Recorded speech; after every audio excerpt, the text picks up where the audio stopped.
kus on Truudi? Siin on Truudi. Te vajate inimeste toitu.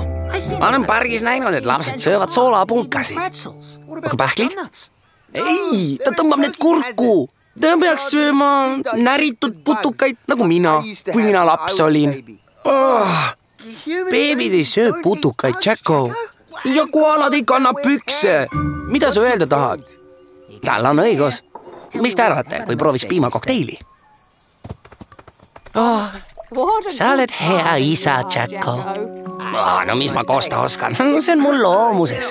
Tegelikult mina leidsin ta. Blinky, ei, Truudi tahab enda isid. Ma arvan, et ta tahab enda päris isa. On nii, Truudikene? Truudikene. Truudi tahab kakale. Sul on õigus, ta vist tahab ikkagi sind. Sa oled temaga nii osav, Jacko. Jaa, see on Anne. Ja me peame ta tagasi viima. Kõigepealt peame tegema korda segaduse, mis mähkmetes valitseb. Lähme koju, Jacko. Meil on missioon Kood Pruun. Kood Pruun. Vaata Blinky pilliseikluse It's Zone TV-s.